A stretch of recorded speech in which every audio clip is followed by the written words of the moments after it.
Ji بسم الله الرحمن الرحیم.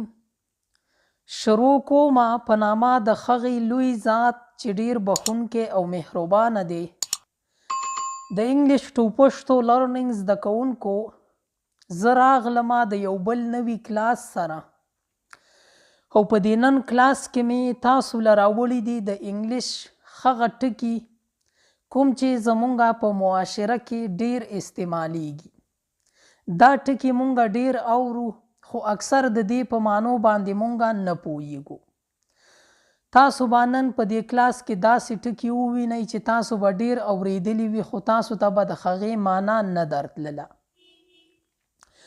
خو بله هم ستاسو یوه خبره په سوچ کې راولمه، په ذهن کې راولمه چې بغیر د محنت نه هیڅ یو کار نه کیږي. زمونږ دا نن کلاس ډیر اسان دی، خو که تاسو محنت کوئ نو تاسو که دا کلاس ګران هم شي تاسو یې زده کولی شئ، او که محنت نه کوئ نو دا آسان کلاس هم تاسو نشئ زده کولی. بغیر د محنت نه څه نه کیږي، محنت پکې شرط وي. د هر څیز دپاره محنت کول ډیر ضروري وي. د کلاس د شروع کېدو نه مخکې ټول بسم الله ووایئ او بیا د کلاس شروع وکئ. د کلاس اولنی ټکی چې ما سره کوم دی اپلای. ګورئ، د اپلای مطلب دی درخواست ورکول. مونږ وایو کنه چې نوکري راغلی ده، دې ته درخواست جمع کړه، درخواست ورکه. نو د دې مثال ته تاسو وګورئ، تاسو به په جمله کې پوهیږئ. اپلای فار د جاب، اپلای فار د جاب یعنی نوکرۍ ته درخواست جمع کړه. اپلای فار د جاب، نوکرۍ ته درخواست جمع کړه. بیا مخکې یو ډیر عام ټکی دی، تاسو یې وینئ، اریسټ. تاسو به اوریدلی وي چې هلته کې غل اریسټ شو، یعنی ملزم اریسټ شو. د دې مطلب دی نیول. اریسټ د تیف، غل ونیسه. اریسټ د تیف، غل ونیسه. تیف و تاسو د جملې په اخیری کې ګورئ دا وایي غل ته، یعنی غل ونیسه. اریسټ د تیف، غل ونیسه. بیا ورپسې چې کوم ټکی دی اټیک. د اټیک مطلب دی حمله کول، یعنی په څه څیز باندې حمله کول. اټیک د انمی، اټیک د انمی، په دشمن حمله وکړه. اټیک د انمی، په دشمن حمله وکړه. اټمپټ، د اټمپټ مطلب دی کوشش. اټمپټ اگین، بیا کوشش وکړه. مونږ وایو کنه چې یو ځلې بیا کوشش وکړه، خیر دی که ونه شو نو بیا کوشش وکړه، بیا به وشي. اټمپټ اگین، بیا کوشش وکړه. سی، ویل. سی اگین پلیز، مهرباني وکړه بیا ووایه. یعنی زه ستا په دې خبره باندې پوه نه شومه، مهرباني وکړه بیا یې ووایه. دا خبره ماته بیا وکړه. سی اگین پلیز، مهرباني وکړه بیا ووایه. مخکې چې کوم ټکی دی هغه دی کوک. کوک وایي، موږ چې ورته په پښتو کې اخلی پخلی وایو، دې ته په انګلیش کې وایي کوک، یعنی پخول، د یو څیز پخول. کوک اټ ټوډے، دا نن پاخه که. یعنی دا الوګان مټر دي ما نن راوړي دي او دا نن پاخه که. نو که تاسو چاته داسې وایئ چې دا نن پاخه که، کوک اټ ټوډے، دا نن پاخه که. بلیف، د بلیف مطلب دی یقین کول. بلیف می، په ما یقین کوه. بلیف می، په ما یقین کوه. مخکې چې کوم ټکی دی بلیم. بلیم وایي الزام ته. الزام خو د اردو ټکی دی، موږ ورته په پښتو کې وایو تور، یعنی تور لګول. دې ته وایي بلیم. ډونټ بلیم می، په ما تور مه لګوه، یعنی په ما الزام مه لګوه. ډونټ بلیم می، په ما الزام مه لګوه. کال، کال به تاسو ډیر زیات وینئ، تاسو به ډیر اوریدلی وي. د دې مطلب دی راغوښتل، رابلل. call your friends یعنی خپل ملګری را وباله. call your friends خپل ملګری را وباله. enter enter به هم تاسو ډیر اورئ، ډیر عام ټکی دی. دننه کیدل. enter the room کمرې ته دننه شه. enter the room کمرې ته دننه شه. excuse د excuse مطلب دی معاف یعنی معافي غوښتل. معافی ته په انګلیش کې وایي excuse. تاسو به داسې ډیر اورئ چې excuse me. داسې نا آشنا کس وي که نه، نو د هغه نه که موږ څه تپوس کوو اول ورته وایو چې excuse me. د excuse me ورته موږ ولې وایو؟ د دې مطلب دی ما معاف کړه، یعنی اول تی معافي وغواړو، بیا وروسته د هغه نه چې زموږ څه تپوس وي هغه تی کوو. نو د excuse me مطلب دی که تاسو یې چېرته اورئ او یا چاته وایئ نو د دې مطلب دی ما معاف کړه. مخکې چې کوم ټکی دی ګایډ. ګایډ وایي پالل. ګایډ می پلیز مهرباني وکړه زما رهنمایي وکړه، زما پالل وکړه یعنی ما وپاله، زما رهنمایي وکړه. ګایډ می پلیز مهرباني وکړه زما رهنمایي وکړه، زما پالل وکړه. بیا بل مخکې چې کوم ټکی دی هیلپ. د هیلپ مطلب دی مرسته. پلیز هیلپ می مهرباني وکړه زما مرسته وکړه. پلیز هیلپ می مهرباني وکړه زما مرسته وکړه. think think به تاسو ډیر اورئ. think وایي سوچ کول. think about me زما باره کې سوچ وکړه. think about me زما باره کې سوچ وکړه. کټ کټ وایي د یو څیز پرې کول، د یو څیز غوڅول، کټ کول. کټ د ټری یعنی بوټی پرې کړه. کټ د ټری بوټی پرې کړه، کټ کړه، غوڅ کړه. تاسو چې کومه لهجه کومه ټکی پیژنئ نو څوک ورته کټ هم ورته موږ ډیر وایو، پرې کول ورته هم وایو او غوڅول ورته هم وایو. کټ د ټری یعنی بوټی کټ کړه، پرې کړه، غوڅ کړه. انفارم انفارم وایي خبرولو ته. انفارم می سون ما زر خبر کړه. انفارم می سون. تاسو د جملې په دې اخره کې وینئ سون SOON سون. د دې مطلب دی زر. انفارم می سون ما زر خبر کړه. دا ډیر عام او ډیر آسان ټکی دی. تاسو به دا ډیر زیات اورئ دا ټکي، خو دې کلاس ته تاسو توجه وکئ، دې ټکو ته توجه کوئ چې دا تاسو نه بیا خیریږي نه.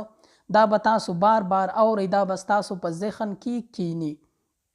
مخکې ټکي ته ګورئ. انوینټ انوینټ وایي یو نوی څیز ایجادول، یو نوی څیز جوړول. دې ته وایي انوینټ. انوینټ ا نیو تھنګ.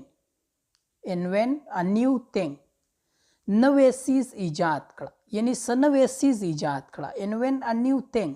تھنګ چې تاسو د جملې په اخره کې وینئ دا وایي څیز ته. انوینټ ا نیو تھنګ یعنی نوی څیز ایجاد کړه. مونږ وایو که نه چې څه نوی څیز ایجاد کړه، نو دغه ایجادولو ته وایي انوینټ، پیدا کول، ایجادول. انویټ انویټ وایي دعوت ورکولو ته یعنی چاته بلنه ورکول. انویټ هم هغه ته بلنه ورکه یعنی هغه ته بلنه وکړه. انویټ هم هغه ته بلنه وکړه. ګورئ مخکې چې کوم ټکی دی ډیر عام ټکی دی، دا به تاسو ډیر زیات اورئ خو د دې په مطلب معنا باندې به تاسو نه پوهیږئ. ناک ناک وایي وهلو ته یعنی دروازه وهل. دې ته په انګلیش کې وایي ناک. ناک ایٹ د ډور دروازه ووهه، دروازه وډبوه. څوک ورته ډبول وایي، څوک ورته وهل وایي. نو دې ته په ډبول یا وهل تاسو چې هر ټکی پیژنئ دې ته په انګلیش کې وایي ناک. ناک ایٹ د ډور دروازه ووهه. یعنی دروازه وډبوه. listen listen وایي اوریدل. listen me ما واوره، یعنی زه تاسو ته انګلیش وایم د دې ترجمه درته کوم، تاسو ما واورئ. نو که تاسو چاته وایي چې ما واوره یعنی زما خبره واوره. listen me ما واوره. لاک لاک وایي تالې ته جرندې ته، موږ چې ورته په پښتو کې جرنده وایو دې ته په انګلیش کې وایي لاک. لاک د ډور دروازه تاله کا جرنده کا. لاک د ډور دروازه جرنده کا. اوبی اوبی وایي حکم منل. اوبی یور پیرنټس اوبی یور پیرنټس یعنی د مور پلار حکم منه. اوبی یور پیرنټس د مور پلار حکم منه. بیا ورپسې چې کوم ټکی دی پیک. پیک وایي بندولو ته، یو څیز پیک کولو ته. مونږ اکثر وایو که نه چېرته څه سودا وکړو نو دوکاندار ته وایو چې دا مونږ له پیک که، یعنی دا مونږ له بند که. دغې ته په انګلیش کې وایي پیک. پیک یور لګیج. لګیج وایي سامان ته، یعنی خپل سامان بند کړه پیک کړه. پیک یور لګیج خپل سامان بند کړه. بیا چې بل کوم ټکی دی هغه دی پی ادا کول. د یو څیز ادا کولو ته په انګلیش کې وایي پی. پی یور بیلز یعنی خپل بیل ادا کړه. دا کوم بیل چې د کور راغلی دی، د نیټ بیل راغلی دی، داسې وغیره نور بیلونه راځي نو د دې ادا کولو ته وایي پی. د هر څیز ادا کولو ته په انګلیش کې وایي پی. پی یور بیلز خپل بیلونه ادا کړه. ریممبر یاد ساتل. ریممبر یاد ساتل. ریممبر می ما یاد ساته. ریممبر می ما یاد ساته. مخکې ټکي ته بلاړ شو. اسان ټکی دی ټاک خبرې کول. دې ته په انګلیش کې وایي ټاک. ټاک ټو مای فرینډ زما ملګري سره خبرې وکړه. ټاک ټو مای فرینډ زما ملګري سره خبرې وکړه. واچ واچ وایي کتلو ته. مونږ ټي وي ګورو که نه، موبایل ګورو که نه، په دغې کې چې څه ګورو دغې ته وایي واچ. واچ د ټي وي. ټي وي وګوره. واچ د ټي وي. ټي وي وګوره. بیا بل چې کوم ټکی دی سینډ. سینډ وایي لیږلو ته. مونږ څه څیز چاته لیږو که نه دې ته په انګلیش کې وایي سینډ. یعنی وایي ما میسیج هغه ته سینډ کو، یعنی ما هغه ته پیغام ولیږو. سینډ یور میسیج یعنی خپل خبر ولیږه. سینډ یور میسیج خپل خبر ولیږه. لینډ لینډ وایي قرض اخیستل، یعنی د چا نه څه څیز د څه وخت دپاره اخیستلو ته وایي لینډ. لینډ می یور کیمرا یعنی ما له خپله کیمرا قرض راکړه. یعنی کیمرا خو داسې څیز وي چې زه یې هغه له واپس ورکوم که نه. نو که زه هغه ته ووایم چې دا کیمرا ما له د څه وخت دپاره راکړه نو دغه د څه وخت دپاره چې زه اخلم دغې ته وایي لینډ. لینډ می یور کیمرا ما له خپله کیمرا قرض راکړه، یعنی د څه وخت دپاره یې راکړه.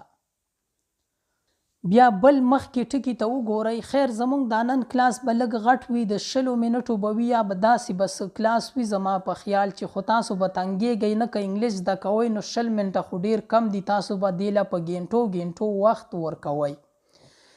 مخکې ټکی چې کوم دی سپینډ. سپینډ وایي خرچ کولو ته، یو څیز لګولو ته، یعنی ما دومره پیسې خرچ کړلې ومې لګولې، دې ته وایي سپینډ. spend your time for good.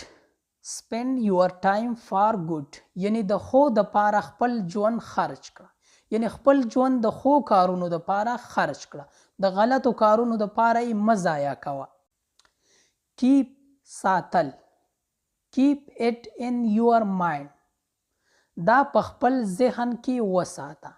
keep it in your mind دا په خپل ذهن کې وساته. بیا بل چې کوم ټکی دی فیل. د فیل مطلب دی محسوسول، احساسول. فیل مای پرابلم، فیل مای پرابلم. زما مسله محسوسه کړه، یعنی ما ته چې دا کومه مسله ده که نه دا ته محسوسه کړه. فیل مای پرابلم، زما مسله محسوسه کړه. بیا دی سویپ. سویپ وایي جارو وهلو ته. جارو به تاسو پیژنئ که نه. سویپ یور روم، یعنی خپله کوټه جارو کړه. سویپ یور روم، خپله کوټه جارو کړه. سویپ وایي جارو ته، یور خپله، او روم وایي کوټې ته. سویپ یور روم، خپله کوټه جارو کړه. بیا دی ویپ. ویپ وایي جړلو ته. ډونټ ویپ، مه جاړه. ډونټ ویپ، مه جاړه. سلیپ، اوده کېدو ته وایي.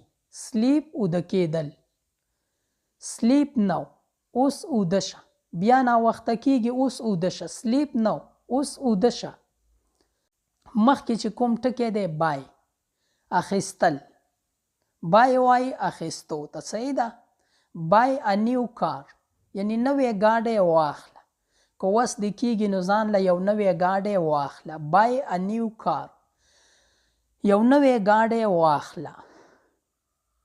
برنګ، راوړل. برنګ سمثینګ، څه راوړه. مونږ وایو که نه چې زما دپاره څه راوړه، نو که تاسو داسې وایئ چې زما دپاره څه راوړه. برنګ سمثینګ فار می، یعنی زما دپاره څه راوړه. خو دلته دا جمله ده برنګ سمثینګ، یعنی څه راوړه. ټل، ویل.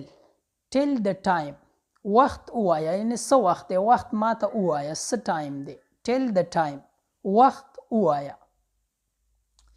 ټیچ، ښودل. دې ښودلو ته وایي. دا کوم انګلیش چې تاسو ته زه ښایم دې ته وایي ټیچ. ټیچ یور سیلف، خپل ځان ته وښایه. ټیچ یور سیلف، خپل ځان ته وښایه. بل ټکی چې کوم دی کیچ، نیول. آی کیچ د بال، زه بال نیسم. آی کیچ د بال، زه بال نیسم. ورک. ورک وایي کار ته. ورک ډے اینډ نایټ، شپه او ورځ کار کوه. چې کوم کس هم کار کوي نو هغه به خپل مقام ته ضرور رسي. تاسو له پکار دی چې کار کوئ. ورک ډے اینډ نایټ، یعنی شپه او ورځ کار کوئ. دا مه ګورئ چې دا شپه ده او دا ورځ دی، چې وخت درته هر ټیم کې میلاویږي نو کار کوئ. ورک ډے اینډ نایټ، شپه او ورځ کار کوه. بیټ. بیټ وایي شرط لګول. ډونټ بیټ، شرط مه لګوه. یقیني خبره ده چې شرط هیڅ ښه څیز نه دی. هیڅ چاله نه دی په کار چې شرط لګوي. ډونټ بیټ، شرط مه لګوه. د کلاس د اخیري یو ټکی دوه پاتې شو، ګورئ ښی دې ته. کیر، خیال ساتل. د یو څیز خیال ساتلو ته په انګلیش کې وایي کیر. کیر آف یور سیلف، د خپل ځان خیال ساته. تاسو اکثر وایي په پښتو کې که نه، مونږ ډېر وایو چې زه بس د خپل ځان خیال ساته. نو که تاسو داسې وایي چې د خپل ځان خیال ساته، په انګلیش کې ورته داسې ویلی شئ کیر آف یور سیلف، د خپل ځان خیال ساته. ښه، مونږ سره د کلاس اخیرنی ټکی دی، دې ته ښه په غور سره وګورئ. ګیس. ګیس وایي اندازې لګولو ته. Guess the name of guest. Guess the name of guest. Guest وایي میلمه ته. د میلمه د نوم اندازه وکړه. مونږ وایو که نه اکثر څوک میلمه وي او آواز راته وکړي که نه، وایي چې هغه ته ووایه چې راوځي. نو مونږ چې څوک راشي هغه ته مونږ ووایو چې ورشه او د میلمه د نوم اندازه ولګوه. یعنی اندازه ولګوه چې میلمه څوک دی. د نوم اندازه یې ولګوه، د نوم تپوس دې وکړه. نو دغې اندازې لګولو ته وایي ګیس. ګیس د نیم آف ګیسټ، د میلمه د نوم اندازه وکړه. یعنی اندازه یې ولګوه چې میلمه څوک دی. همدا و زمونږ د نن ورځې کلاس هم په دې ځای باندې پای ته رسي. که ژوند وي زه به راځمه د یو بل نوي کلاس سره.